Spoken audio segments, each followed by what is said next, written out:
Paranormal King Radio Network, bringing you the best paranormal hosts and guests.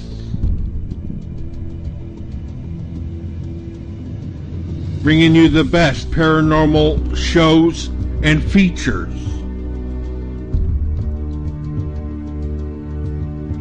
Playing the top musical artists from around the world.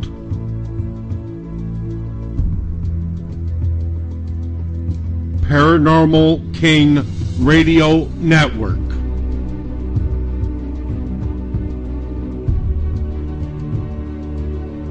With the best paranormal hosts and guests. The best in paranormal shows and features. Playing the best musical artists from around the world. Paranormal King Radio Network. The paranormal will never be the same.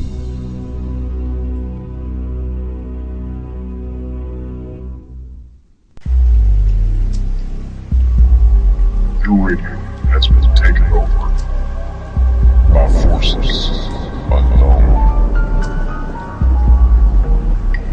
Be prepared as we discuss the paranormal.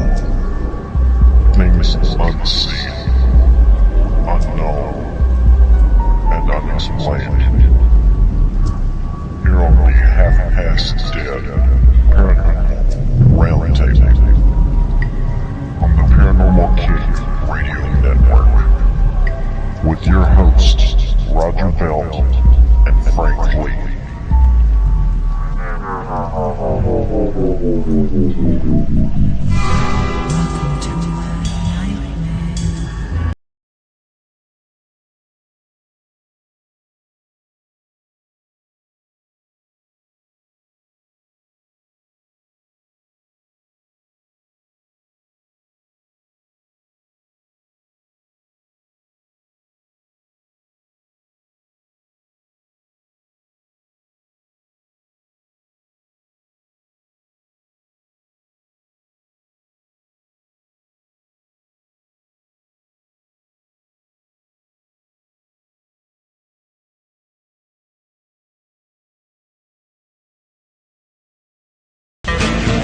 Welcome to my breakdown.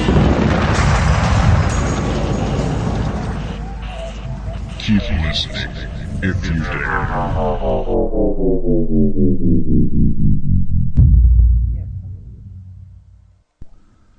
Okay, everybody, we are live. Yeah, it was. Well, I paused the darn thing. Anyway, okay. Is there a ghost in the Cheryl, Gremlins. don't start. Okay, now, is everything good? We're good. Are we good? Are we good? We're good. You have a ghost in the machine? We had a gremlin last week. Might as well have one this week. Right, that's what you get when you hire, those Steven Spielberg gremlins for. But it was cheap labor. What can we say? Okay. Yes, we are. We're on 3/4. Everything should be good to go. Give us a shout there, Frank. Hello, can you hear me? Hey, you're kind of low. Let's see what's everyone want me to talk about? Everybody has to deal with me more night. I'll talk all night if you need me to. Just tell me something. I'll talk about it. Let you get a good sound check. Okay, James, how you speak up for me there? We're here. We're here. Can hear you clearly. Okay, I'm gonna move y'all up just a hair because for some reason y'all are running low. But okay. Jenny says sounds great. Ah, good deal. Okay. Now we're I don't want to say where was it filmed at, because it doesn't necessarily have to be filmed in the place where it's about. But what location is the actual movie supposed to be based in? Well, in this particular case, it's actually based on an existing location. Most of the story takes place at the Amargosa Opera House and Hotel, and the hotel actually plays itself in the movie, which is fairly uncommon, but that's the arrangement we struck with the management of the property when we first started, and gave them the option if they wanted it to be a fictional hotel or an actual hotel. And so in this case, it actually represents itself as it actually is. Well, that's cool. The Booth Brothers filmed a documentary movie in Waverly Hills. And of course, they actually did the movie at Waverly Hills. It was pretty awesome. Which is one of the places I've been lucky enough to go to. And of course, I can check that off my bucket list now. But anyway, so during the filming, this is an actual haunted location, is it not? That's correct. And the way it worked out, originally we wanted to shoot the movie at a hotel up in Mount Charleston, Nevada, and we weren't able to work out the terms with them. And we were looking at shooting it at a hotel out in Death Valley.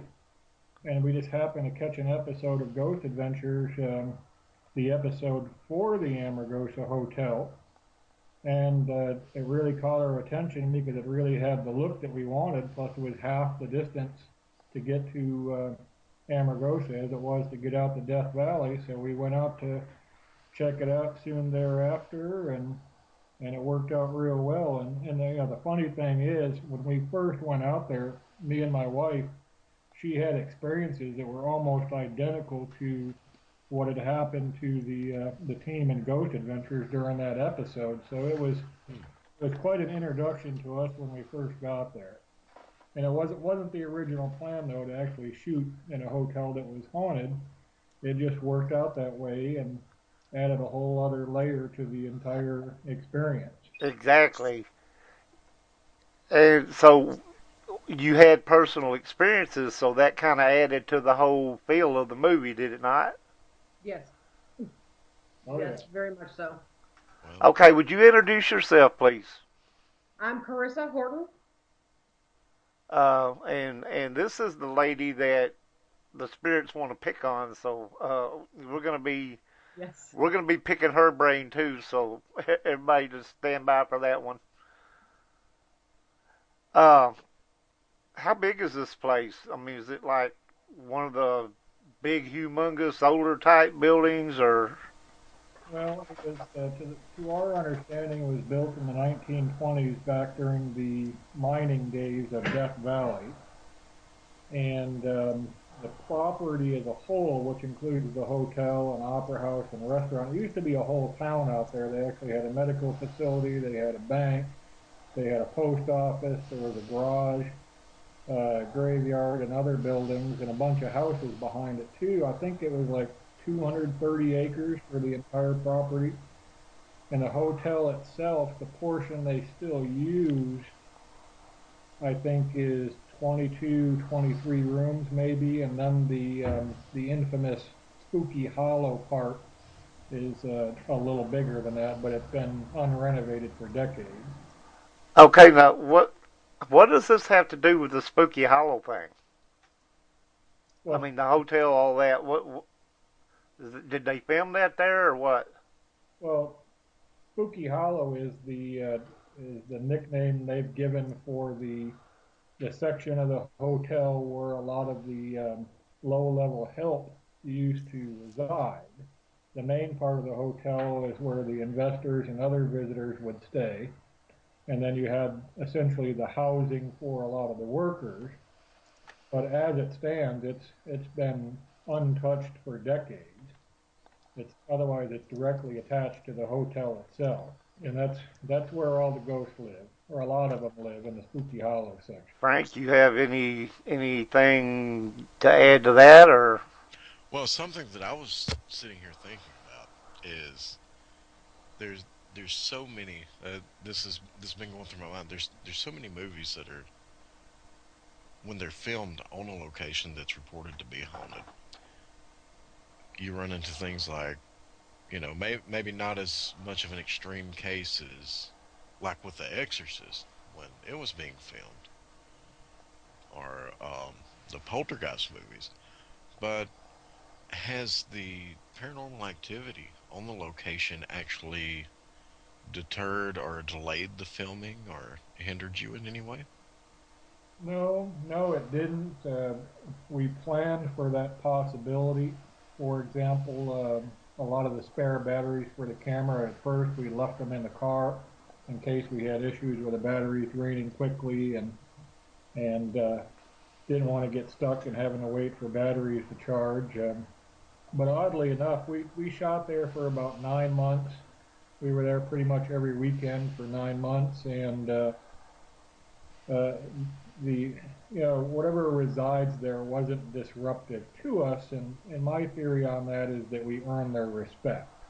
We, Right. us, the cast and the crew showed nothing but absolute respect for the property and for Marta Beckett, the place that the lady that took over the property in the '60s. And I think after a while they figured out who we were and what we maybe not necessarily understood what we were doing, but they understood that we weren't there to uh, uh, cause any disrespect to them, the living people or the dead, and that we left everything the way we found it, and probably realized that we weren't, they didn't have to worry about us. We weren't there to harm anything, so they pretty much left us alone in terms of everything they could have done, whether it's knocking the cameras or lights over, whether it's taking lights out, creating unexplained electrical issues or battery drainage or any of that we presumed we would encounter. It didn't happen, and I think it's because of the utmost respect that we showed for that property. Right. And I do believe that when you go in and you respect, I believe that makes all the difference in the world.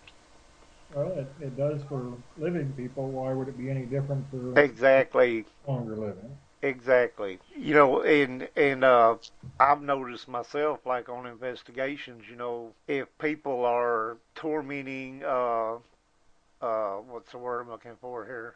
Provoking, picking, you're either going to get one or two things. They're either going to ignore you or they're going to show out. So, Mm. I mean, they're going to react. Right. And when you're respectful and you treat them like you would treat anybody else, you seem to get better results in my experience. Well, people don't change after they die. They just become dead. Yeah, become Their spirit character and energy. persona doesn't change. Right. People are still people. I don't think I've ever heard it explained quite that way. They just become dead, but I like that. Well, I think That's different. Well, I look at it this way: dead or alive. Did If we just lose? let me see. Oh, he turned the No, video off. Okay. no, no. I look at it this way: dead or alive. If if someone comes in wherever I am, whether it be my No, we house, lost him. whatever, then Okay. but Well, if yeah, if someone comes in and if they're respectful, then I'm going to be respectful toward them. But if they want to basically come in there and I have no idea who these people are and they want to start interrogating me, yeah, I'm going to get defensive. I'm going to get a little pissed, and they're not going to like my reaction. So yeah, what he's saying, I absolutely agree. exactly. And it's like I was saying, you catch more flies with honey, as the saying goes. Right. And y'all, I apologize, but we've lost James there. Hopefully he'll get back with us here in just a minute. Anyway, so while we're waiting on him, enlighten us on this investigation you did this past weekend. I was it was interesting. We went to a place that had a lot of residual EMF activity. So, there's always, any place like that, there's always a possibility of some possible health effects from it Right. that the residents could be experiencing, but we did encounter some definite activity there, and it was we had one of our investigators who got scratched while we were there. Um, we had you could feel a lot when when you walked into certain parts of the place. You could see shadows moving. There was just a good bit. We had some interesting audio, so it's it was quite an interesting night to say the least. So we still have some stuff to finish going through, but I think it should turn out to yield some interesting results, and hopefully we can help them get the residual EMF fields that they have going on there down to a manageable level. Anyway, because yes, we did detect some paranormal activity there, but I'm glad that we went out because there's obviously some electrical problems that would later lead to them having, a health risk. Right. So we were able to alert them to that too, so they can get an electrician and possibly, maybe even save their life one day. Well, now I am fixing to start on a project of building a piece of equipment that I don't think anybody has came up with yet. And I ain't gonna let the cat out of the bag, so I'll try to go around this as little as I can without spilling the beans. But it's gonna be probably a foot by 6 inches by 8 inches tall. It's going to be an EMF producing kind of piece of equipment, but it's also going to have other characteristics that none of the other ones have. So it's going to be pretty interesting. And of course, I'll enlighten you some later on or So, about so, that. so are you thinking of something that's going to go into the EMF, or something that's going to be more It's going to like? be an EMF pump with other characteristics that the ones you see don't have. Got you, got you. So you're thinking more like natural EMF fields? Mm, eh, no, it's going to create the EMF, but it's going to have other things built into it besides that. Got you, got you. Well, I won't ask you to give it away on the show because we'll keep everybody hanging, so they have to tune in later to get the reveal. Doesn't everyone listening just love me right now? Um, but yeah, you'll have to fill me in on that. Yeah, I'll give you the lowdown on the hoedown later on, but I hope he makes it back in. I don't know what's going on with him there. Wait, here we go. Maybe this time it'll work connecting him back up. See if I can pull him back in here. But he's showing that he's offline, so I don't know if he got kicked out or what happened to him. No, call failed. Okay, well we're gonna hope that we can get him back in here, folks. Things were just starting to get interesting. There you go with them gremlins again. You know what I'm saying? Right, right. Hold on. I'm going to put it up there for us. uh, Just just for everyone in the chat okay, he room. just came back online, so let's see if we can get him back in here. I'm betting he had something happen and had to restart or lost his connection. That's what I'm thinking. So, and just for everyone who's not in chat right now, if you're listening to this, you should be in chat because you would get to see the gremlin picture that I'm about to post. That's right. So you're missing out. Okay, I think we're about to get reconnected here. There we go. Are you hearing us? Well, I'm seeing him. I don't know if he's hearing us or not. He's looking at it like, what happened?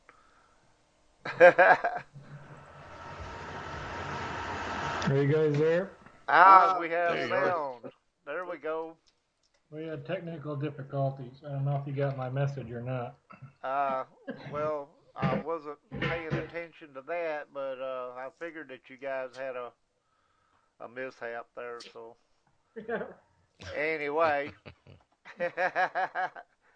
There's the gremlin picture. See, Frank put the gremlin picture up in the chat room there. It's them dang gremlins. And for the record, it's not my fault. It's Steven Spielberg's. Blame him. He's got more money than I do, so he can take a lot more blame than I can. Right. Exactly. Yeah. Okay. So where were we at there when Well, I'll be honest. I think it was probably me jinxing him when because I kind of coerced him into that whole thing about asking if there had been any setbacks or difficulties because of the trying to work on the haunted location, and we were talking about how smooth it all went. So Yeah. then the next thing everything's haywire. The gremlins show out. Um, so that's probably my fault. But yeah, we were talking about how much of a difference it's made, how you feel that they've accepted you being there, and the respect that you've shown them, and what a difference it's made. Yeah, that's where we were. Yes. And they were very good questions. The computer just disagreed. Right. Now, how many people, just out of curiosity, how many cast members were there involved in that project? I think we have about 10 people on the cast, so it's fairly small. In fact, one of our cast members, actually two of our cast members, including our lead actress, was just in Tennessee just a couple weeks ago. Wow. So a pretty small cast, but on the crew side, from audio to special effects to music and lighting and everything else, there's 60, 70 people that have contributed in one way or the other. Carrie in chat's asking, is the Blair Witch real? I don't think so. Okay, now the Sleepy Hollow part, is that supposed to be like you said that's where I guess the workers and the lower level people worked in that area? Is that what you mean, or? Right, and yeah, it's actually Spooky Hollow is the name they've given to that. Spooky Hollow, yeah. Why did I say Sleepy Hollow? Well, the funny thing is that even though we were out there every week for better part of a year, half the time I would say Sleepy Hollow also, and have to correct myself. It's so ingrained in who we are and has been since I was a child. But it's the part that's been pretty well abandoned for 50, 60 years. And So now, is that part of it haunted, or is it just like the whole place? Well, the whole place is, but that's the better part. That's where the ghost named the Boss lives, and when you're creeping around in the middle of the night, that's it just jumps out at you. It's been abandoned for a long time, and there's 70 years of dust on everything, and most of it looks like it's been in disrepair for a long, long time. Okay, so you gotta enlighten me about the Boss. Well, Chris will tell you about the Boss because she's actually seen the Boss. Actually, her and her mother actually saw a full figure apparition when we took her parents out there. I guess it was about a year ago or so. And aside from other things, she actually got to see him. And he's the one that really likes to be left alone. And he's the one, as they did mention in that Ghost Adventure episode, really dislikes guys more than anything, especially anybody that provokes him or just generally gets in the way. Well, he probably just didn't like Zach, but that's and that's understandable. Okay, so Mrs., or if you want to enlighten us about the Boss. Well, the boss is not a nice man. I kind of gathered that from the Yeah. way y'all were talking, but He has the very last room on the left in Spooky Hollow in the rooms.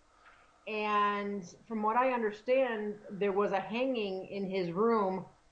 I used to be able to, there was a couple times that I went down there by his room and felt very uneasy. I think it was the second time I was in there. I had to say I cannot no longer go in there. It was too uneasy feeling for me. So I haven't gone back since. But like my husband had said, we took my parents back there one time when they came into town, and both my mother and I actually saw him walking from his room across the hallway to the next room, full-bodied apparition, walking straight across the hall. And my mother was not a believer. But now she actually is. Right. I loved that was not at the, Right. Now, did you get to see the expression on her face when she became a believer? Because those are awesome. Yes, we actually looked at each other because we looked down the hallway and actually watched him walk, and she looked at me like bad things was about to happen. It's always classic to see the face of a non-believer when they actually see something that says, "Well, I guess I got to believe this now." Right? Yeah, and we both looked at each other like, "Did you see that?" Because she saw it just as much as I did, and nobody else, everybody else was facing the other way. We just happened to look down the hall, and there he was walking, and I had seen him. I felt him, pretty much all the time, and felt the uneasiness. But yeah, it was that time we actually watched him walk across the hallway. Okay, there wasn't any underwear changing or nothing after this event. No. No, she was used to it by then. Yeah, I'm that was pretty okay out there. When we went out there the first time, that would be she'd probably have a different answer then. Yeah, the first time when we went out there, when he was talking about, we had the experience just like Zach did in that episode. He went into room number 9 and sat down on the bed, and he felt very, very sick. If you remember in that episode, and he just did not feel well at all. Well, we actually had not seen that episode, but we went to go check out the hotel. We went into room number 9. I sat on the bed in the exact same spot that Zach did, and I felt very sick, like something came over me, and I actually went out. I had to run out of the hotel, and I actually threw up. Not even kidding. And it must have been, I don't know, a few months later, we actually saw the episode and the exact same spot that he was sitting, I was sitting, and he got sick. Yeah, it's what it does with me is I get like an overpowering kind of like not a migraine, but like pressure on both sides of my head, like somebody put my head in a vice and starts cranking on it. Yeah. So It was almost like I had a cold sweat, like the flu just came over me quickly, and felt very sick and lightheaded. Yeah. now I have felt kind of nauseous one time. I think there was like just a really strong uh, spirit that was like standing next to me or something, and yeah, it was like somebody squeezing my head and the butterflies in the stomach and all that kind of stuff. Mm. Yes, I know those butterflies. Yeah, trouble breathing, like Cheryl said. Yeah. So no, I've got to throw this question out there. You're talking about about the incident and getting to see someone go from being a skeptic to a believer. Had during the making of the movie or the post production, did you have any reporters or anyone actually come out on location as you were filming to do any stories about the movie that had any experiences while they were there? Well, we did have one reporter from the local newspaper that accompanied us on several of the shoots, and I know they spent at least one night there in the hotel, and I believe they had some interesting experiences, and oddly enough, he too joined the paranormal group that we brought in for the consultants on the movie, Vegas Valley Paranormal, and kind of caught the bug also, and kind of got into all of that. Wow. Wow. So that was quite. So they had quite a bit of time on the set to be able to take in everything that was going on and report on. That's quite awesome. Um, I know this is probably bad, but I'll share a little detail about my team that we, we've been in the paper a couple times before, and we've been in a magazine and had reporters go with us before on investigation, and it's to the point, most of them that you encounter are skeptics, Right. and probably kind of wondering what they did to get stuck with the bunch of ghost hunters out in the middle of the night and having to cover that story. But we, we've seen the reaction where something strange happens, and that whole change from skeptic to believer, and them ready to pack up and get out of there as quick as they can. So we've got an event that we're doing right now, and very soon we're going to have a reporter from a local newspaper go out to the location where we're holding the event, and we're going to take him through and let him investigate it with us.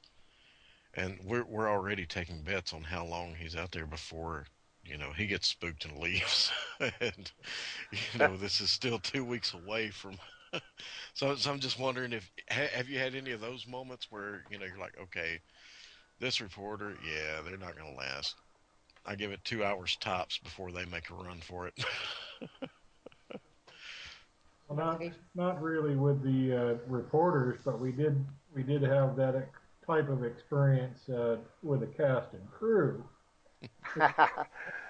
Once we made the decision that we were shooting at the Amargosa Hotel and knew that it was a busy place after dark, we um, we set up an investigation at the hotel, and we invited out the whole cast and crew for an opportunity to see the property and to see the conditions they would be working in, because it's real close to Death Valley and it's extremely hot. The Spooky Hollow section has no air conditioning or moving air and has 100 years of dust on it, and it gave all of them an opportunity to experience an investigation firsthand and learn about the tools that are used.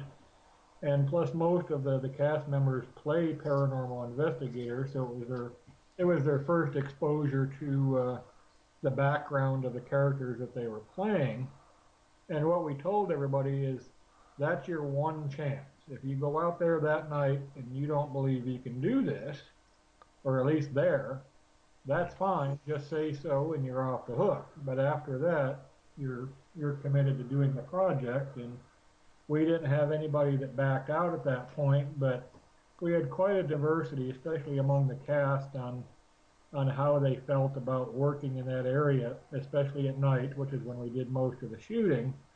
We had some that really enjoyed the experience and really wanted to know more and more about the paranormal and how everything worked and why it worked, and we had some that really didn't want anything to do with it. That there were some times after shooting a night we would go back in Spooky Hollow and kind of do a mini investigation and see who was running around that night. And some of the cast members were first in line and wanted to use the equipment and wanted to ask all the questions, and some were more than happy to wait in the car. I can it's imagine. it's always kind of fun whenever you get people that want to get involved, that actually want to participate, and find out what it's really about. Because I believe that that's how you wind up with some of the better people in the field. They start out like that. They see something and like, oh, this is so cool. I want to learn more. And some of them turn out to be just thrill seekers, and some of them turn out to be prominent investigators. So I think it's good. Kind of what happened to us. I mean, we had no, like I had mentioned before the show, we had no exposure to the paranormal field and investigating the paranormal prior to starting this movie. And now my wife is president of her own group, and we've been to a lot of different places and done a lot of different things, either as part of the movie making process or the investigations they've done since. And it was the same for some of our cast members. One of our sound guys, for example, I think he was very skeptical about ghosts in general. Hmm. And we were in Spooky Hollow late one night, and we had an LED lantern, and we put it on the table, and everybody was asking questions, and somehow there was probably 10 of us in the room. I was the only one that noticed that this lantern started flickering quite a bit. And for the most part, I don't think LED lanterns flicker, and it never done it before that night. And we had this all on video too, and you hear me in the background saying, why is that light flickering? And everybody started asking questions, are you here with us, and are you the boss? And the best part of that whole show, and we got it all on video, is when one of the actors asks, if you're happy you're here, flicker the light, and it's dead still for a prolonged period of time. And then he asks, if you want us to leave, flicker the light, and the light just goes completely crazy. Wow. And you just, you think about, the guy that I kind of started the story with, and I think it just kind of gave him, as an example, a different perspective that maybe not everything is as black and white as he thought things were. Because at first he thought, if the meters were flickering, that the investigators were somehow making the lights do that, and things weren't completely above board. But I think by the time we finished that process, he had a different perspective. So for the missus there, did your mom want to join your team? No, actually, she lives in Chicago, in Illinois. So, but I don't think she would want to join. I think she's too scared of it. But I welcome it. That's just me. I say bring it on. What do you want to do? I will go face to face, with anything I see, and try to talk to everything I see, and I welcome everything. I found out that during this process, the movie making, that I'm a sensitive, and they really, didn't matter where we were at. There was something that wanted my attention, and I gave it to them. So this didn't happen prior to that, or you didn't notice it, or No, no, I had no idea. it's weird how stuff like that will open up. Right. I didn't. Well, when I was 9, I saw spirits for a short time, and then it kind of went away. Nothing, years and years, and little personal experiences here and there, and then over the last year, I've started, sensing and feeling. I don't see them, but I feel them. I know they're there, and that kind of just slowly opened up. And yeah, it was weird when it started happening because I wasn't used to it. And sometimes I'll see pictures and or like little mini movies. It seems like they go on for 30 minutes or so, but I know in actuality it's probably a few seconds. Yeah, I really didn't have any experiences growing up too much. I know my husband did in his grandmother's house. So he experienced it, but I haven't. I have now. I've seen everything now. So I have to ask, so you didn't know that you were as sensitive before you got involved with this movie in that location? No, And I did. It was actually me that started watching the Ghost Adventures or Taps or stuff like that. I just started watching it, and I was probably watching it for a year or so, and James started watching it with me, and he wasn't too into it like I was, but that's kind of where it started. I just started watching the shows, and it turned out when we started doing the movie and doing some stuff for the movie that people wanted my attention. Well, I have to ask, was it when you go into this haunted location and you're in there working and you have no idea at the time that you're sensitive? Was it at all overwhelming not knowing that, so you're not prepared for it when all of this starts happening and you're sensing all of this, not really knowing why? Did Was that overwhelming, or did you catch on to what was happening right away, or how did that go for you?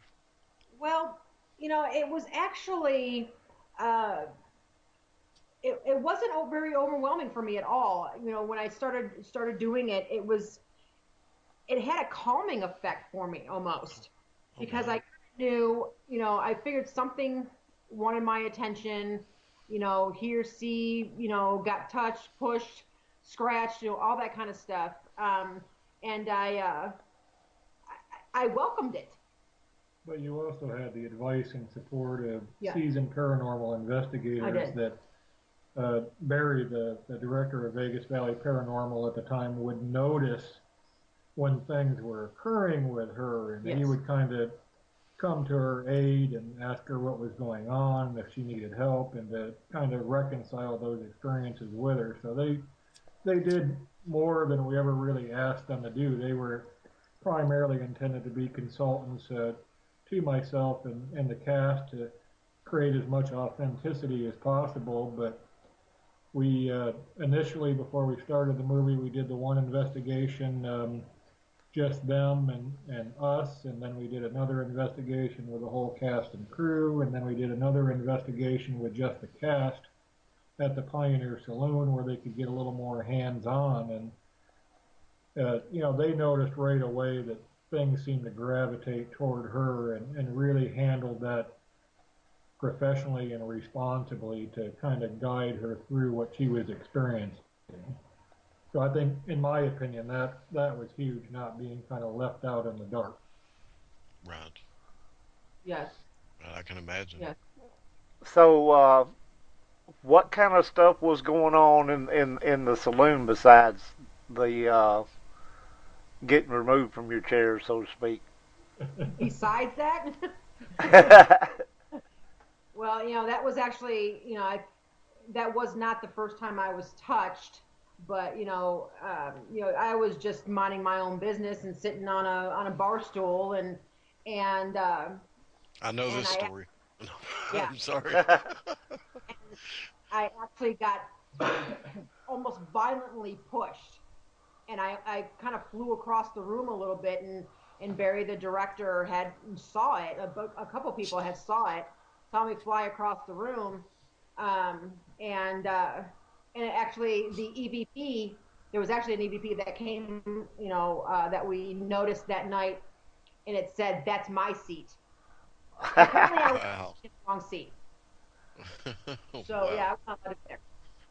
Yeah, the Pioneer Saloon's quite an interesting place. Did get quite a few EVPs that night, and after we had the initial screening of the movie back in November, we decided to add a new scene to it that's set in the 1860s that adds some background to the ghost character, and we shot that at the Pioneer Saloon. And just to give you a comparison between the kind of experience that she has and the uneventful experiences I've had in the course of making the movie, I was walking from the back room to the main bar area, and I felt my right hand hit something, as though if there was somebody standing there. It felt like it hit something solid, but not wood or not metal. And I stopped and looked to see what my hand had hit, and it turned out my hand was nowhere near the wall or anything else that it could have hit, and just kind of half suspected, well, it might mean something and half not. And then Chris had later mentioned that she was having experiences and sensations right there in that same opening between the two rooms. Wow. So Yeah, we were in the middle of a scene and he was about to say action, and I got scratched on my back. There was 3 scratches, which I know is not good. Right on my back. Wow. In that same doorway, yeah. If she's sensitive to ghosts, I guess I'm insensitive because for the most part they don't talk to me, they don't show themselves. All I get to do is get a vague sensation that my hand hit something when there was nothing there for my hand to hit. Yeah. And working at that Amagosa Hotel, when they have, the houses in the back, I mean, they have a house back there called the Craftsman House, and that was a house that always called me to it. It didn't matter if we were there or driving down the street. It made me look at that house, and I was very drawn to it. And I did communicate with 3 different individuals in that house, and saw two, actually, out 3 of them. The first one was just an investigation we were having out there. It was a little 10-year-old girl, and another one was her brother was like a teenage boy, and I've seen him twice. And another one was an apparition who I went face to face with. Toe to toe. And all I get is a tap on the back. A light Now, tap on the back. this house thing like a deja vu kind of deal, or You know what? And I thought about that, and it kind of is. I used to have when I was a kid, I had a dream of something going on in this house where I was outside this house and looking inside the window on the left side of the door, and I would see something in there that scared me all the time. And I had the dream probably once a month. And this house, it turns out, is almost an exact replica of the house in my dreams when I was a kid. Wow. well, I mean, and the reason I asked that is because I remember when I was quite younger. Uh, I want to say in my early 20s. I remember me and some friends were going somewhere over in Kentucky, and we passed by this house, and it's like, you know,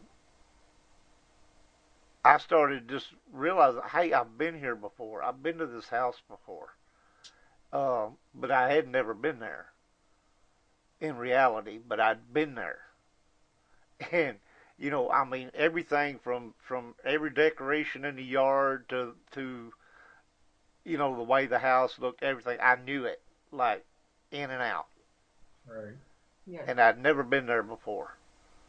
And it was like, it has to be a deja vu. It has to be, well,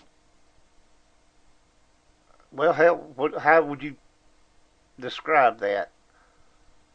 Did I dream it, or did I actually go there when I was little and didn't remember, or well, I don't understand the deal, but I knew everything about it. It's a location. As soon as I seen it, I knew everything.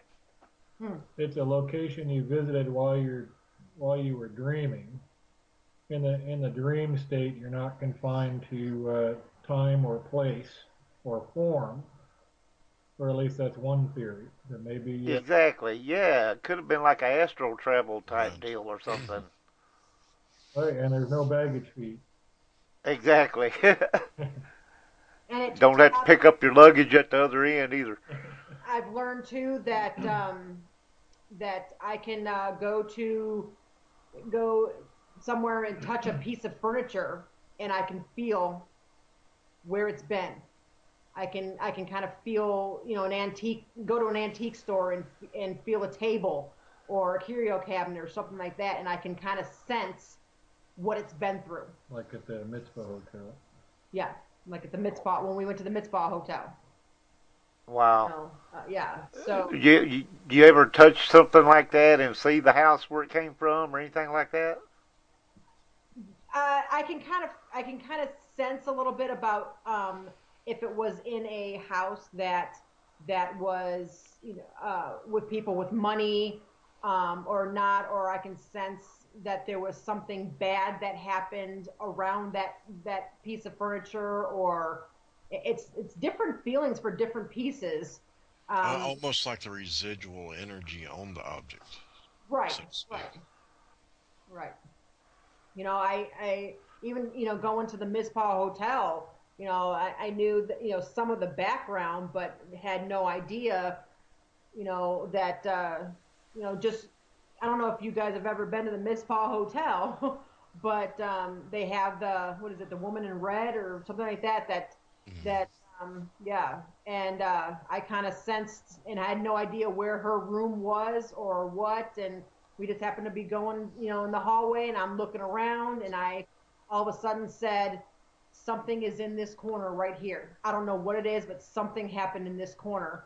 And then, maybe 10 minutes later, I'm looking at some of the plaques down the hall, and across the hall actually, and it said that by that door is actually where the woman in red was murdered. Well, Wow. Yeah. so James, have you now you don't experience the stuff like she does, but have you ever been when you was on location where you felt anything was there, or because you don't have to necessarily be empath to feel something like that. Well, there were a few times that we were in the opera house one time when it felt like a faint tap on my back, and I looked behind me, and sometimes it's hard to tell the difference between a faint tap and just a muscle twitch, and then a moment later it did it again, and I looked back and said, "Stop it." It kind of acknowledging the fact that it could be, and I guess part of it just annoys me that I know there's a lot of ghosts running around there. If you have something to say to me, just come up and say it. Something that's indiscreet. Don't come up and feather touch me on the back and make me have to wonder. So that happened in the opera house. It happened in one of the other rooms we were shooting where it felt like something faintly touched me a couple times, and I would turn around and talk to the wall behind me, and everybody probably thought I was. There was actually a weekend when I went out to the hotel by myself to shoot a whole lot of second unit type footage for the movie, and it was just me and the camera and the lights, and I was there from 7 at night to 5, 7 o'clock in the morning by myself, and including in Spooky Hollow, which I would have never even considered a year earlier. It was tough enough to be in there with 12 people, let alone by myself. And there were I would turn the camera on at times, and I'd say, "All right, guys, all right, so you don't want to show me anything. I'm going to walk out to the hallway. If you got anything to say it to the camera while I'm gone. You don't even have to talk to me." And would come back, and nothing ever happened. There were plenty of times they could have came up and kicked me in the back of the leg or something and just said, "Hey, we're here," or they never did. And if they did, it was so faint that almost impossible to tell if it was a real experience or just anything else, which is too bad. I really, really wanted to see or hear something concrete. And I remember when we were out there with Chris's mother, I was with her father at the time, not too far away, and all I remember is both of them saying, "Wow, did you see that?" And of course, where I was standing, no way I could have seen it unless I can see around a 90-degree hallway, and just kind of annoys me that they would never come out and say hi at least once in a clear and definitive way. So no uh, EVPs or nothing like that. No, I mean the running joke was that with the hundreds of hours of video we shot out there that we get at least one free special effect. That never happened either, because actually the very opening scene in the movie is a Steadicam shot down the long hallway in Spooky Hollow where her and her mother saw the full figure ghost of the boss. When the camera gets to the end of the hallway, a ghost walks out of the room and into the other and closes the door. So it's the only way I get to see them lately is with computer digital effects. I haven't seen a ghost since I was probably 8 or 9, like I think Frank had mentioned, and that was a full figure ghost at my grandmother's house in New York, which I did not care for at all. And I told my grandmother Right. about it the next morning. I said, "There's a ghost in this house," and she says, "I know. He doesn't bother anybody." Well, it bothered me. Actually, that was me that mentioned the seeing the ghost when I was 9. But and I've told the story more than once. My brother and I walking down the sidewalk and walked right past her and turned into the yard and looked around and nobody was there, and I knew who it was, and I also knew that she'd been dead for 2 weeks. So that's where you beat tracks for the door and you don't come outside for a while. This was in broad daylight, and yeah, we kind of went in and locked the door and like, I'm not going back out there for a while. Well, that's kind of the way it was for me. My grandmother had a house that was built in the early 1800s in upstate New York, and we were just visiting there on the weekends, like we typically did, because we were also known as free labor for the for the garden and for harvesting wood for the fireplace and all of that. And I was laying on the floor in a room that connected to the living room and the kitchen, and it was late. All the lights were out. Everybody else was sleeping, and I saw something move in front of me, and I thought it was a cat. So I kind of reached out for it and was believed that I was probably too late. And then, even though there was no door between me and that kitchen and the lights were completely out, it sounded like somebody was in that kitchen preparing a meal. I heard dishes and pans and silverware and all kinds of sounds, and the lights were out. There was nobody there.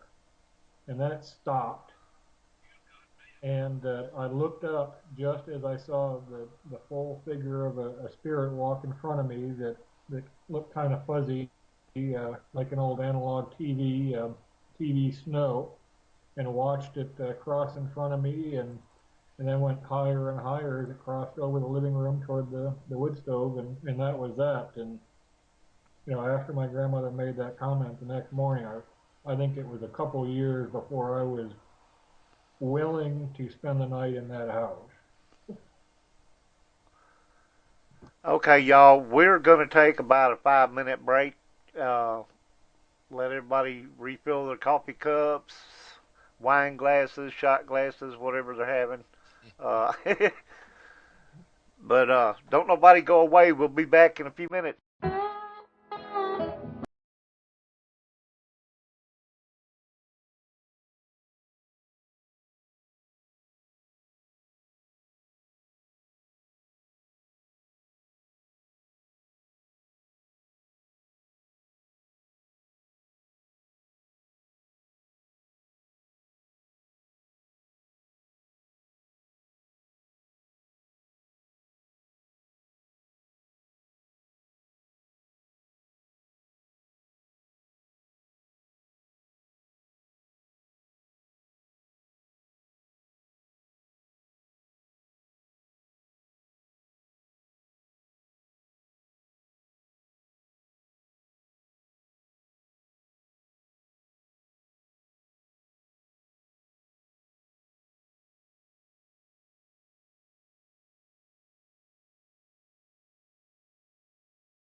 back, and I can't get that shit off. There we go.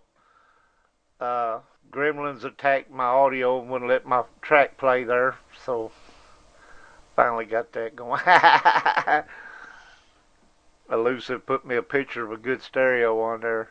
Maybe that's what I need. Okay, I hope everybody enjoyed the Leonard Skinner there. That's one of my favorites. I know Ross loves my music. Anyway, back to the interesting and paranormal side of things. Did you guys did you research like other places besides the hotel, or whenever you decided to do the movie, were there any other places that came to mind first, or? Well, like I mentioned earlier, originally I wanted to shoot the movie at a hotel in Mount Charleston, Nevada, where I actually had lived on property for about a year, and there was actually some inspiration from experiences I had at that hotel that ended up in the storyline of the movie, where I was actually held down twice and couldn't move and couldn't yell, and that really, really bothered me. When you feel that you're being held down but can't see anything, and you can't move and you can't yell, and that actually happened twice in that property. So we wanted to shoot it there, but we weren't able to work out an arrangement with them, and really kind of wanted to, because I saw that place as my home. Anywhere that you work at and live for over a year becomes a home. And like we had mentioned earlier, we started looking at other options, including out in Death Valley, and kind of stumbled across the Amargosa Hotel, which turned out to be a great choice. I don't think we could have done everything that we ended up doing, and having the freedom and the flexibility that we were given at that property to be able to do everything we wanted to do. Now that kind of sounds a little bit like what they call a old hag experience, or sleep deprivation. Well, I know there's theories that that explain it that way, but I went to law school for a year and a half.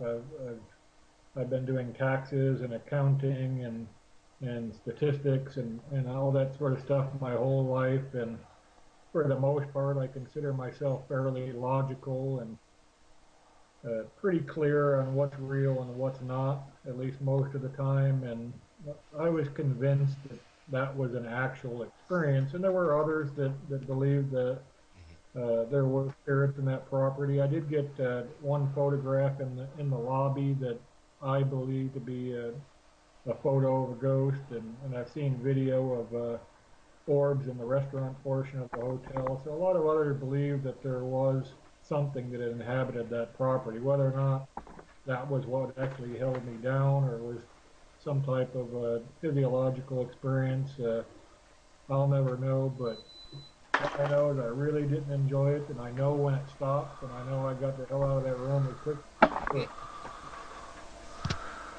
Okay, so, see, I wasn't trying to say that you didn't expect. I'm just saying that's what it sounds similar to, as I've read cases like that. Right. And not sleep deprivation, but paralysis. Yes. Yes. I didn't enjoy it, but I didn't enjoy it so much that we made that part of the storyline in the movie.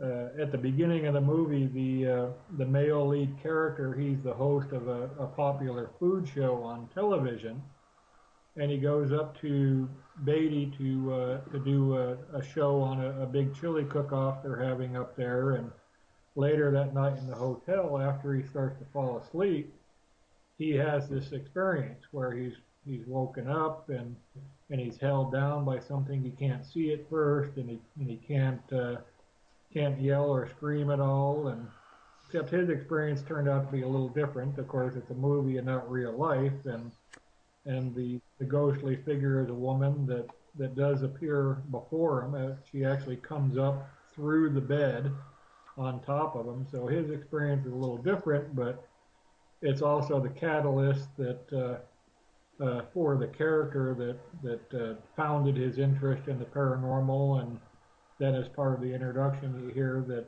not too long after that, he starts hosting the paranormal TV series Restless Spirits, and that's how he kind of made that transition. By that one singular life-changing experience, like we talked about earlier, I think a lot of people start out as disbelievers, and it's very easy to be a disbeliever until you have an experience that you just can't write off as being anything else.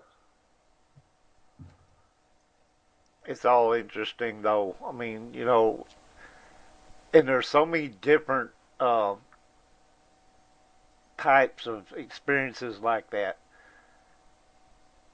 If you ever watch, and this is something I've noticed, and I'm sure anybody that's watched as many horror movies as I have has experienced that one of the things you do not do in a horror movie is have sex, okay? Right. That's Because somebody's going to instant kill way to you die. if you do. Somebody's going to kill you if you do. You better stay away from that, I mean, That's part of the '80s horror movie formula, yes. and also you notice that the main bad guy character stumbles along at a pace of about uh, a mile every 10 minutes. Well, there's a reason for that. The camera guys And to keep up with them. and then the person that they're chasing is making about 20 miles every 10 minutes. But when they come out of the woods, bam, they run right into him. Now, how the hell did he get there? I'm sorry, but Well, there's actually a very good actually a very good explanation for that. That's the way it works 1% of the time. The other 99% where they, the bad guy didn't find him because he just went to the left instead of the right. That's what they call a short story. It lasts about 3 minutes and it's over. So the full-length movies is that 1% of the time when everything added up just right. Right. So I have to ask. Of course, I know it was based on a true event, and I, I have to ask a little bit about that because obviously it's, something significant that had a major impact on you for it to inspire you to write a movie about it. So, I just want to kind of get kind of from you at what moment did you decide this is what I want to do? I want to make a movie based on this. What kind of led you to that point? Well, that's an interesting, complicated story. Uh, Back when I was younger, when I was 21 or so, and moved from New York to Las Vegas, I actually spent 5 years developing a film called Ghost Rider, which was a ghost story. And I was nobody and had no money and didn't know anybody, and spent 5 years on that process and almost pulled it off in a pretty big way, but kind of became disenchanted with the role of independent producer and ended up going to college and law school and all these other things. And then Blair Witch Project came out. And I remember seeing that movie, and it upset me a lot. In fact, I think after we walked out of the movie theater, I think I paced around the car for about 20 minutes smoking nonstop. And the reason it bothered me is because when I was younger, before I could afford my own Super 8 movie camera, all I did is write. And I wrote and wrote and wrote, and I wrote tons of short stories and tons of full-length books, and it was all in the horror genre, and I always wanted to do that. And to me, it seemed like that was a movie I could have made and probably should have made, but really got sidetracked from where I started. But at that point in life, I really wasn't in the position to do anything about it. And then to make it worse, Paranormal Activity came out that upset me even more because it was even less redeeming, but made for a budget equivalent to what we made this for. And that really kind of got me thinking that, it might be time to put up or shut up. And Right. the way it worked out, we were actually talking with representatives of a well-known movie producer about the script to Ghostwriter, where I had started back in the early 90s. And we spent several months going back and forth with them, and they really liked the script and wanted to produce it, which at that point I would have been thrilled just to see that damn movie get made. I didn't care who made it at that point. And it was an anthology of six eerie, twist ending sort of short stories, a lot like Rod Serling's old stuff. And then we got to the point in the conversation where they really liked it, but they wanted some new stories. They wanted something that they could more current. Right. So myself and the original writer, we brainstormed a bunch of story ideas, and the earliest version of Do Not Disturb was one of those ideas. And then we got to the last and final phone call with these guys, and they decided, well, we don't like any of those stories. None of them, not even the original ones, which still makes no sense because they went on and on and on, but not only about some of the original stories, but some of the ones that we submitted to them, especially Do Not Disturb. In fact, the guy who told me, damn, I shouldn't have read this at night because it really scared me. And at some point after that, I decided, you know what, I'm going to make that damn movie. And Well, that we did. comment is enough for you to know that you've got something there. Right. So I decided it was kind of written as a 20-minute piece to begin with, and it seemed like something that could be easily adapted into feature length and didn't have any elaborate locations or a massive cast, something that could be done on a lower budget. And we really wanted to do a horror movie that didn't have any of the sex or nudity in it, like most of the 80s stuff, didn't have any blood in it, and was more of a suspense-based horror story is what we set out to do. And that is what's the word I'm looking for here? That's classy in itself because all the stuff nowadays that you see and for the last so many years, even back in the Friday the 13th Well, and Halloween, it was all about the sex and all that well, stuff. with no sex or nudity in it, who's gonna die? Nobody dies either.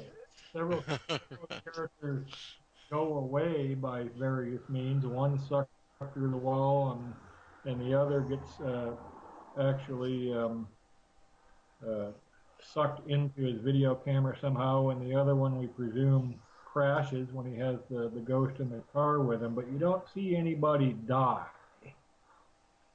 And I grew up with the horror movies of the '80s, George Romero and John Carpenter and Sean Cunningham and all of that. And I love all that splatter type stuff. But you start thinking about that, and like you were saying with the movies lately, they've been dominated by computer visual effects, and it's absolutely astounding what can be done in those terms. But honestly, guys, it's not scary. Right. The Hollywood ghost that's $1 million on screen for 5 seconds. There's nothing scary about that, and that's Hmm. another thing that makes this a little different. Is we only have about a dozen visual effects in the movie, and it's not the Hollywood type ghost that you'll see. It's what we believed real ghosts look like when real people see them, and I think that's a Hmm. lot scarier than these incredibly elaborate visual effects. They're stunning, Right. but they're not scary at all. And a lot of time we don't really show it either because I think everybody would agree that there's nothing scarier in this life or world than what you can't see and what you don't know. Fear of the unknown. Exactly. That and I have to agree because you can have like with me, I can watch something like the Saw movies or the Hostel or the Friday the 13th, just what have you. And, you see it, it's got all the special effects, the gore, but it doesn't really get inside your mind. Right. Right. If you have something that, you're wondering could be a real situation, something that's really engaging your mind. That's when you get into that realm of scary, and those are the ones that will really catch someone's attention. And sometimes it's not that grand epic ghost that was, like you had mentioned, that was a couple of $1 million to produce on the screen for a few seconds. It may just be that unnerving little movement in the background that was barely even seen. Right. Right. And there's a few other things we did different on this production. We didn't do the whole found footage angle. I think that's been worn thin lately, and Right. we didn't do the half-assed shaky camera style where you can never get a good look at anything because they won't hold the camera still, and we also didn't do um, the infrared green look for the low light scenes either. Right. You know, we kind of we use some black and white, and we've actually used quite a bit of red for our low light stuff. And actually, the basis for that red, when we first went out to the hotel with Vegas Valley Paranormal on our own before we took the cast and crew, matter of fact, it was Scott Wolf, if I remember correctly. He had one of those lights you wear on your head, and it was red.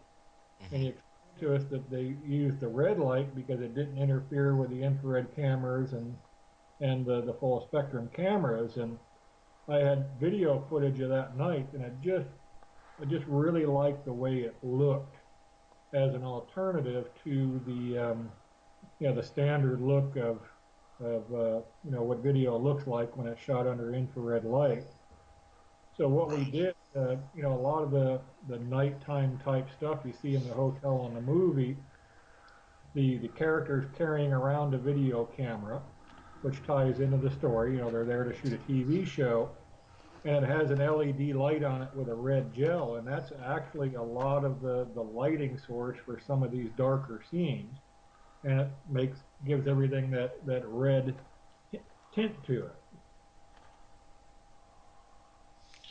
Right. And that I, I agree with you about the found footage being overdone, the shaky footage. But now, like you're talking about, having that one single effect there with like you were talking about with the red light and having that particular tint to it, that's going to give it that creepy effect to it. But And the it's thing of it is, you're using some scenes, but not the whole movie. right.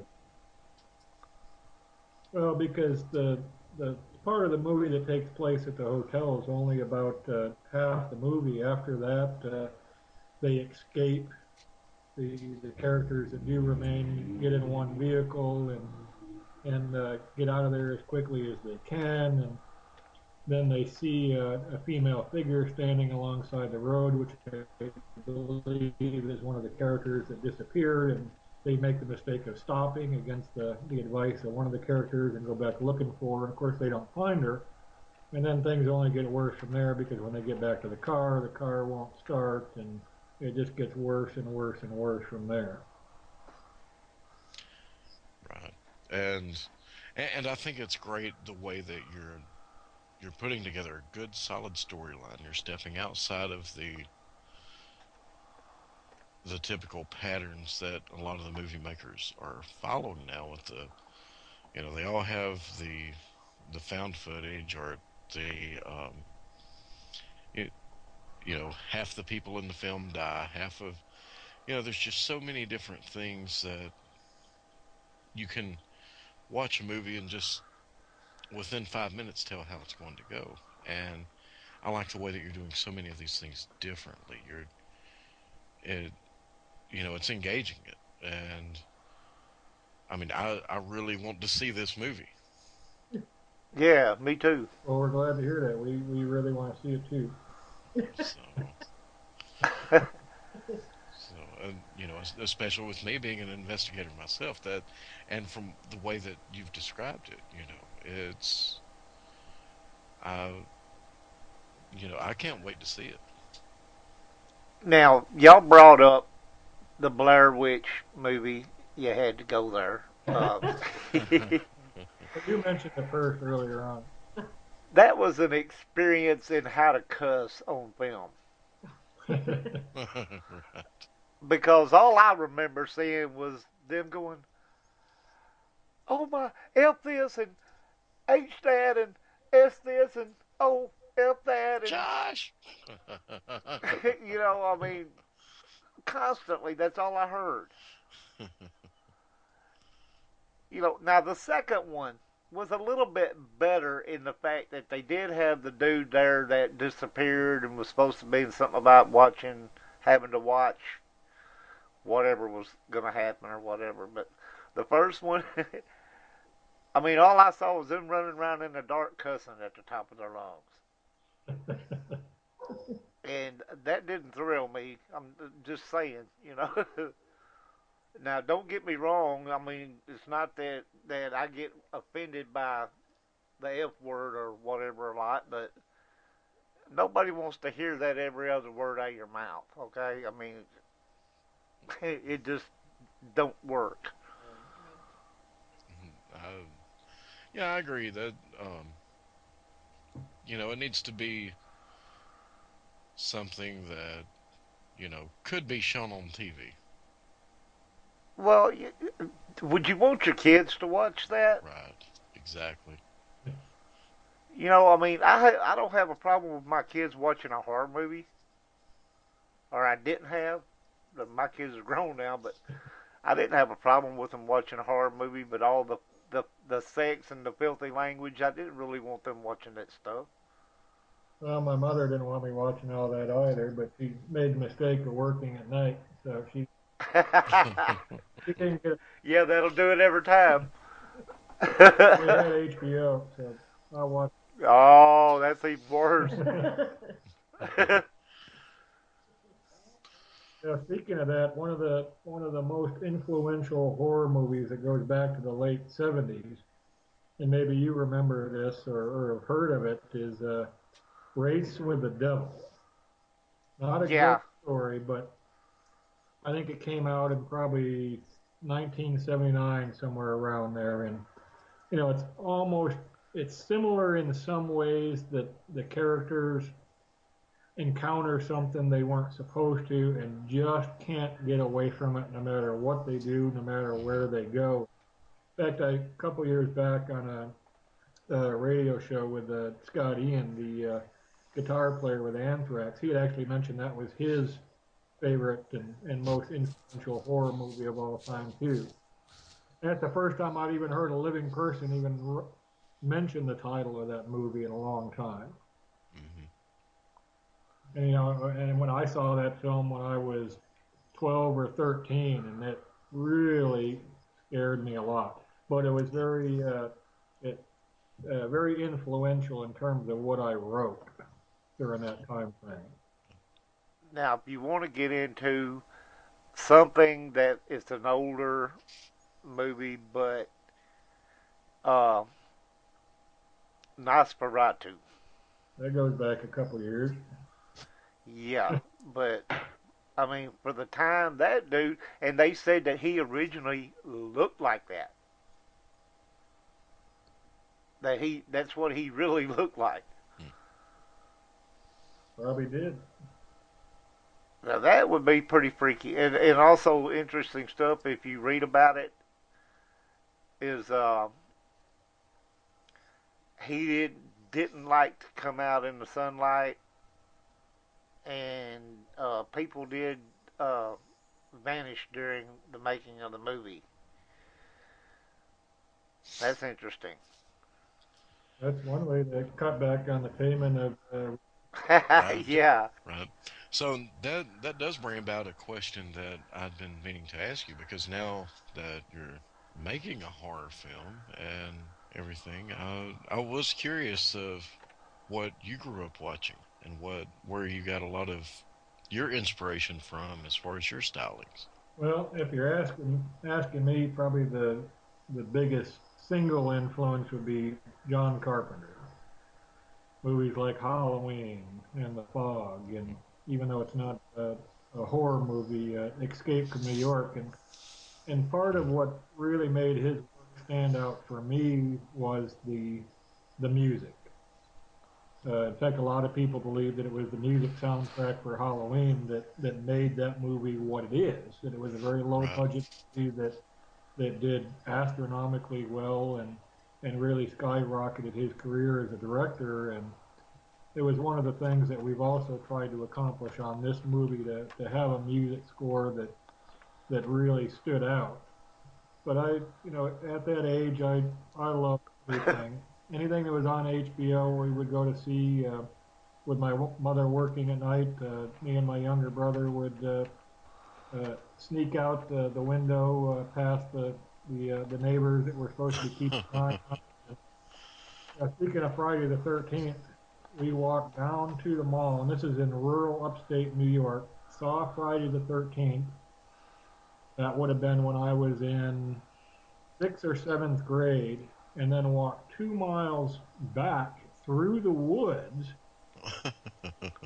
Woods that looked exactly like the woods in Friday the 13th, to make sure nobody, we didn't want to go along the road where anybody would see us, so we walked back through the woods late at night after watching movies like that. So Friday the 13th and Halloween and the work of George Romero and David Cronenberg, kind of getting into the more the true splatter type stuff. I loved all that Right. stuff. That's You know, why I heard a rumor that they were working on another Friday the 13th movie, actually. Oh, good Lord, that's what they need. Friday the 13th, 83. I'm not sure if you've heard this or not, but I heard that this one is supposed to be about a mall being built at the old Crystal Lake campground. So Jason's in the mall this time. Well, he's been to space. He might as well go to the mall. I mean, Right. Well, he's been burnt and all that kind of stuff, so I'm sure he needs new clothes. right, right, and plus all those ones that were soggy from the lake too. So Yeah. Hey, well, he hasn't Maybe faced mall security yet. They may have his match for him. That's what I was just going to say. That's actually not another sequel to Friday the 13th. I think that's the next installment in the Mall Cop series. There you go. Yeah, I was gonna say that. Right. Rated X. Right. I can see Jason with a machete and on a little Segway that he's got from one of the mall cops. Right. Yeah. Uh, Buzzing around on one of them little two-wheel deals with a machete in his hand.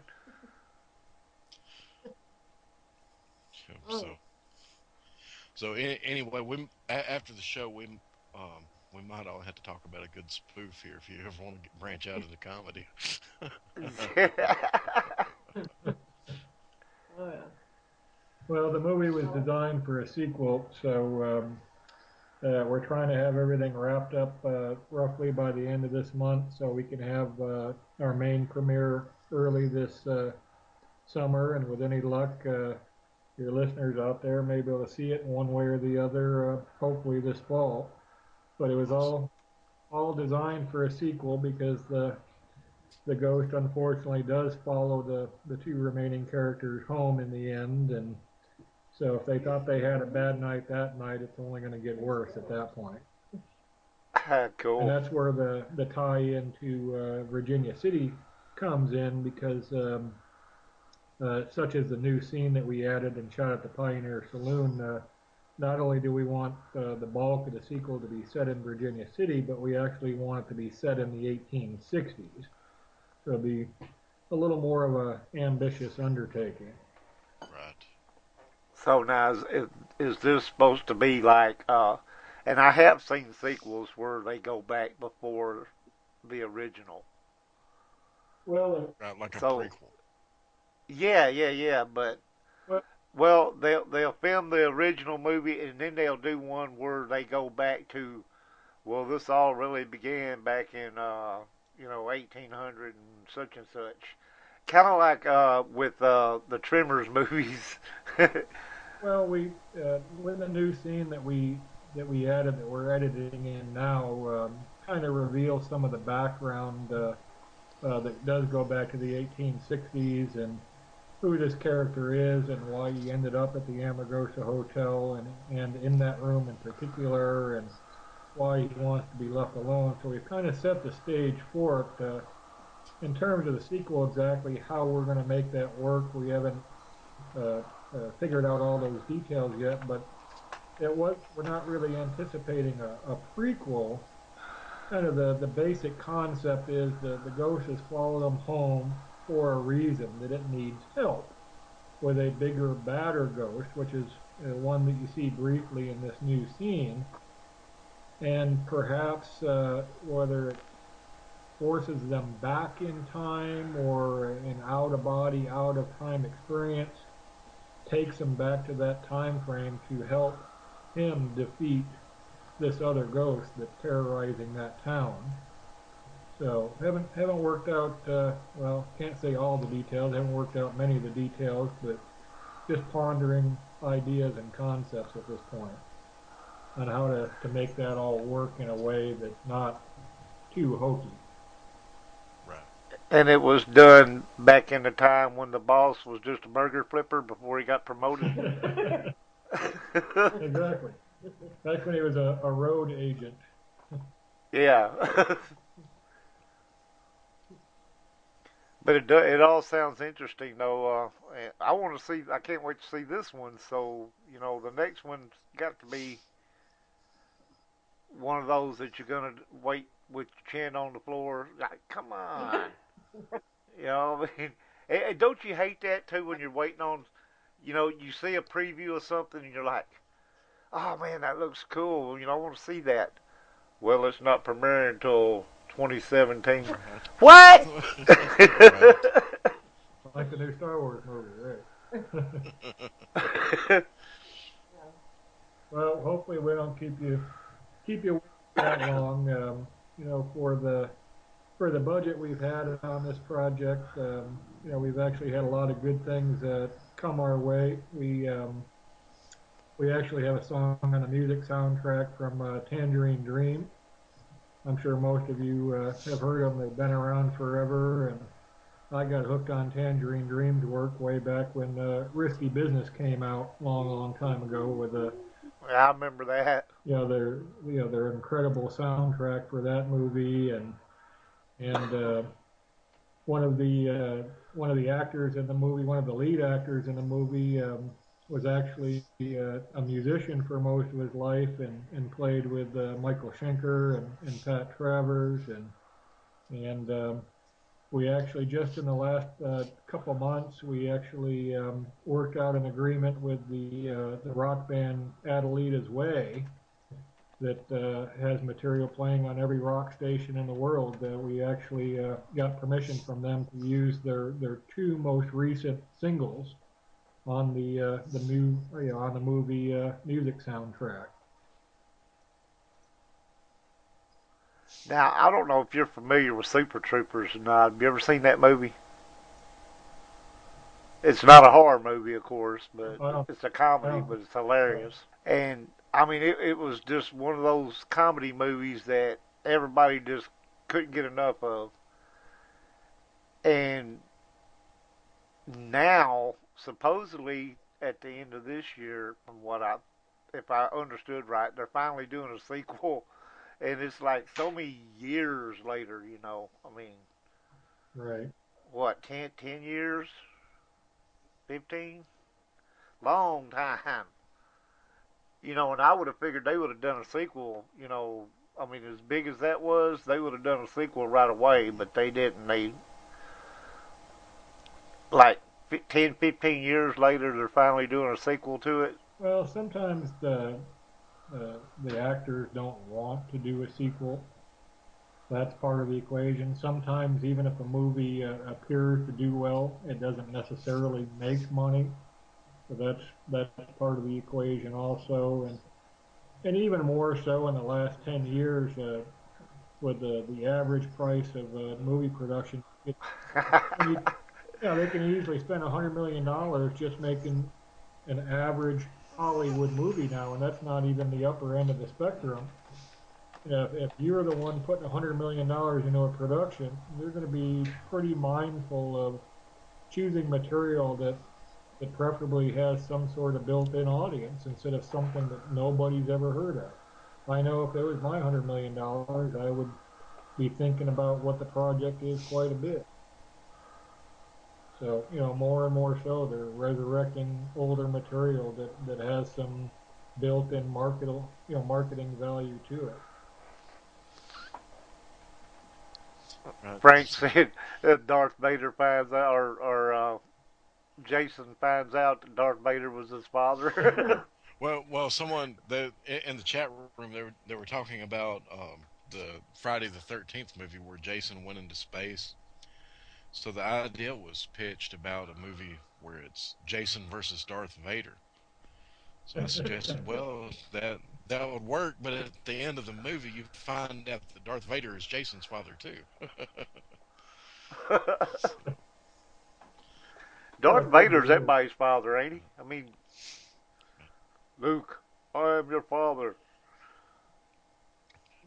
And then, of course, you got to watch Spaceballs. I'm your father's brother's cousin's friend's former roommate.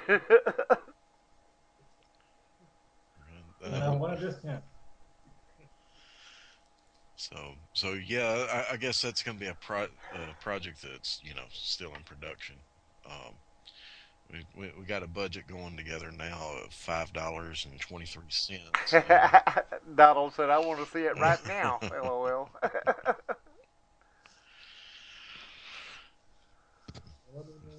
Yeah, at least $25. Right there we go. Hey, Do I look like a cat to you, boy? um, so I have to ask, um, with the with the project, because I know there are so many movies that get made, and especially there's so many made compared to the ones that actually hit mainstream that we actually see in the theater, and the ones that most people actually have put in front of them. Had How much support would you say you've gotten from people in the film industry? Have they been receptive to the idea for the most part and everything? Well, I guess the proof is in the pudding on that question right there. That you're right. There's hundreds of independent movies made every year. Some with budgets easily $1, $2, $3 million that most people will never see and never hear of. And part of it is the fact that there's so many are made, and the other part of that equation is that it costs a fortune to put a movie in the theaters even on a limited basis. For example, if we were to find a distributor that was willing to take the risk and make the investment in movie theaters, they could easily spend $5 to $10 million on, say, a run of 1,000 theaters, which is greatly, greatly Right. beyond what we spent to make a movie.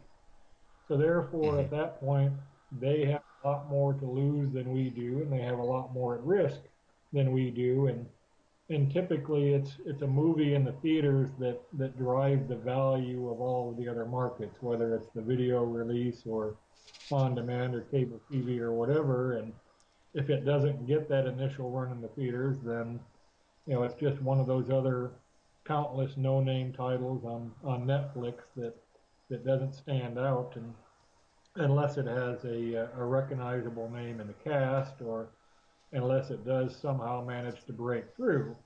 Blair Witch Project broke through, Paranormal Activity Mm-hmm. broke through, it kept on breaking, and George Romero's Dawn of the Dead, which was very low budget, broke through, and obviously John Carpenter's Halloween broke through also. It's possible to do. The odds are very much against us, and everybody that's been a part of this production knows that. But it sure doesn't hurt to give it our absolute best shot and do everything we can to create a production that we think is worth watching, that on the other side of the coin is marketable enough that may entice a distributor to actually put it out there, and somebody will actually get to see it. Well, you can always get Stephen King to do a cameo shot in it. What video suggested? Like to have him do the green screen roast, maybe? Right. That's Well, I mean, he does a cameo shot and everything that's made about his books and stuff. so. Even in the what was those ones? Oh, they were like the little short stories that they done. Right. And the first one, he played the part of the old hillbilly guy that found the meteor. And Oh yeah, I know what you're talking about, but what was it, Graveyard Shift or something like that? Or no, uh, oh crap, they did like or Cat's Eye, two. was it? Well, Cat's No, Eye was a full length. Was it Amazing Stories? no. Oh, I liked Amazing Stories actually, but no, it was a. Oh heck, his name was Jordy Farrell in the part that he played. Oh, Uh, they did the one with the raft and all that. That was the second one. The wooden Indian and the raft and all that. Oh, what was the name of those? They did actually they did three of them, but the first two were the best. I guess. Him and some guy did it. It was like a little short story type deal. Like there was three or four of them in each one of them. I guess. And why can I not think of it? Creep Show. Oh, Creep Show. Yeah, I don't think Spielberg was part of Creep Show though. No, Stephen King Oh, yeah. uh, and somebody else. And like I said, he played a part in the first one. He played the. I think it was in the first episode of the first one where he played the old hillbilly farmer boy, found a meteor, and all that stuff started growing on him, and he wound up blowing his head off.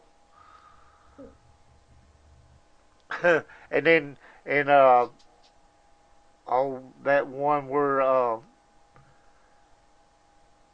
the woman with the B not the BMW Mercedes, yeah, where she was out visiting with her gigolo guy, and she was trying to get home before her husband, who was the lawyer, and she hit that dude with the sign that said and he kept showing up over and over. Thanks for the ride, lady.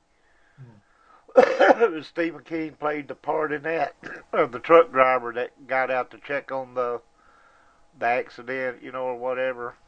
Hmm. He always played some kind of cameo. Yeah, he's quite an interesting character. Actually, back in the late '80s and early '90s, I'd actually talked to him about possibly directing that movie Ghost Rider that we were putting together. Now that would have been cool. It would have been. I'd like to see his spin on things. We actually for that project we had Michael Anderson who was going to direct, and he was an Academy Award nominee director that he did Around the World in 80 Days, and he did Millennium, and a lot of stuff like that. And it could have worked. It just didn't. It was a $30 million project, and I was just a 21-year-old kid from New York with a whole lot of ambition, but really didn't have the experience or background at that point to make it work. But we came real close. Then, so I've got to ask, what has been, I would say, your biggest learning experience during this whole process? Like, it, if you were to, at, with all of this being, nearly completed, Right. and you're only able to say one thing that you've learned from the experience of going from having the idea to actually putting it into production to making the movie to the post production. What one thing sticks out the most that you've learned from this that you would share? No matter what you think, no matter what you believe you know, no matter how experienced you are, whatever you think it's going to take, however long you think it's going to take to do something, multiply it times two or three. That's good Yeah. advice. Even under the best of conditions, and there's so many things that could have went wrong with this production. For example, the Amargosa Hotel is only a half hour from us, but it's about an hour and a half from Las Vegas, which is where the entire cast came from, and a good share of the crew. So that was 3 hour round trip for them, on top of a 10 to 12 to a 16-hour shooting day. And we shot for about 14 months, not counting some of the scenes that we added or reshot. There are so many things that could have went wrong. People could have moved out of state. At 4 in the morning, bad things could have happened to and from the places that we shot at, and just about everywhere we shot at was literally in the middle of nowhere. Hmm. So it took us literally forever, really, without anything going wrong. The only thing that went wrong was my desire to have the highest quality possible, and we really wanted to end up with something that looked like it was made on a $2 to $3 million budget, with all actuality being the cost being only about 1% of that. Right. So the give and take, when you're not spending a huge amount of money, the give and take is a lot of time and a lot of energy and creativity and imagination and more time. And everybody who wanted, a piece of different kind of temperatures. We went from uh, filming inside of a cave when it was 7 degrees to working at the Amagosa Hotel in Death Valley Junction, where in the Opera House, of course, it's no air conditioning. So when it's, July, August, when it's the hot time of the summer, you would Right. actually have to walk outside where it was 120 degrees to get Mhm. cool. Yeah, Yep. the joke there is that we had to turn the lights on to cool them off. Yes. Hmm. Think about that. Right. That's that's one of the few places in the U.S. that I have seen air conditioners melt. Is out near Death Valley and out in some of those places. Well, It, we did have a few times where the camera got so hot that it would shut itself off, and we'd have to put a fan on it and wait a mhm, while before we start shooting again. mhm, But the whole Spooky Hollow area, for example, there's no air conditioning. There's very little airflow. It's extremely hot, even at night during the Mm-hmm. summertime, and once everybody starts moving around, it works up all the dust, and there was no electrical power readily available, so we had to run hundreds of feet of cable, and it was, we shot there, we shot in the cave that she had mentioned for one of the ending scenes. We shot in Beatty. We shot literally in the middle of nowhere out in the Tacoma Valley, uh,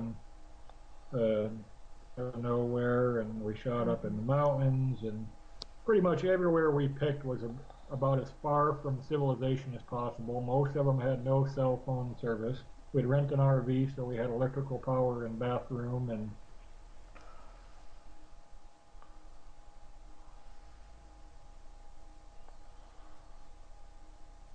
Okay, are we losing people again here? Or did we lose me? Oh.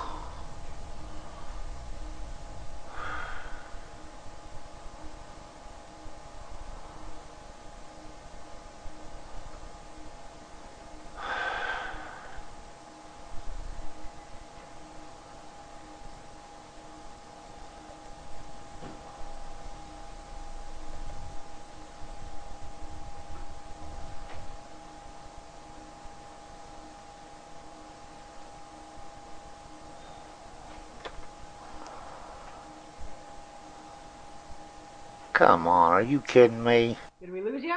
Are we back? Yeah. Okay, where's Frank? Well, we see his picture. Yeah, but we don't see Frank. No Frank. Oh, Nope. now we don't even see his picture. Hopefully we'll get him back here in a minute.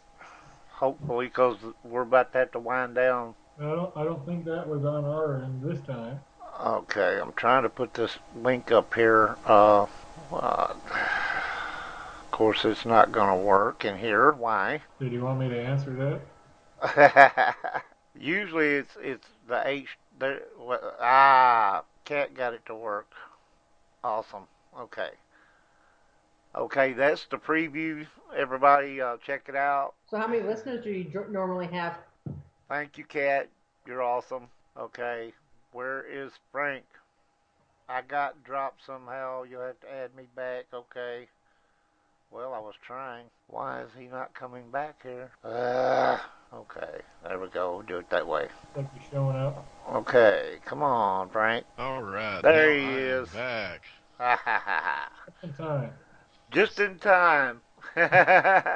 Okay, folks. We're fixing to have to shut this thing down, but it's been a real blast. I want to thank everybody in the chat room for coming in, listening, and asking questions and sharing in all the fun. And we want to give a special thanks to James and his wife there for a very entertaining and interesting show. And I'm looking very forward to seeing this movie. When is it supposed to actually come out? Well, we're hoping to premiere it earlier this summer, and depending on what kind of interest we get at that point, hopefully everybody will be able to see it this fall. Awesome. Awesome. Okay, so everybody, Be great right around Halloween.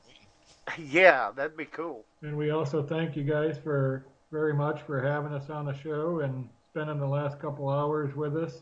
If anybody would like to see the preview or more information, we've got a ton of pictures and behind-the-scenes video clips and some of the paranormal type stuff that we encountered while we were shooting. You can see it on the movie's Facebook page at facebook.com/DND movie, as in do not disturb, DND movie. Awesome. That's what I was about to ask. Yeah, hold on. Let me jot that down real quick because I'll definitely check that out.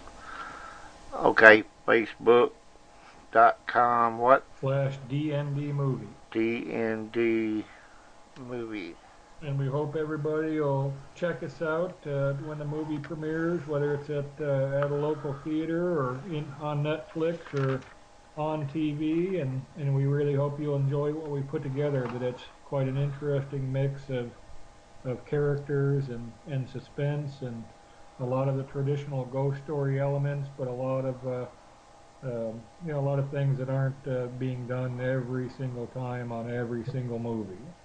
Right. Okay, well, we have really enjoyed this. We're going to shut this thing down, and we'll see y'all next week with Kat Hobson as our guest, the lovely Kat. Looking forward to that one. Oh, also. yeah. So, oh, no, she may be able to tell some stories on me. Well, good. So I don't know. I may be sick next week. No. No. We got to have you here if we're going to do a Frank Lee roast. So, Right. James, you and the missus, thank you very much for coming. We've enjoyed it thoroughly. Thank you. And we hope that maybe after this all comes out and everybody gets to see it, we can have y'all back on and talk about it some more. Absolutely. We'd be pleased and honored to do so, and hopefully you'll check it out when it comes out. And oh, I will. Very kind for the opportunity to appear on your show and to speak to your listeners. Well, I'm sure everybody's enjoyed it as much as Frank and I have. It was very interesting. Absolutely. And I can't wait to see the movie. And if you like the movie, forward to that. be sure to share it with your friends. And if you don't like the preview, please share it with them anyway, because I already have. All right, folks. We will see all of you guys next week. Guys, girls, ladies, gentlemen. And we'll see you in the movies. Have a good night.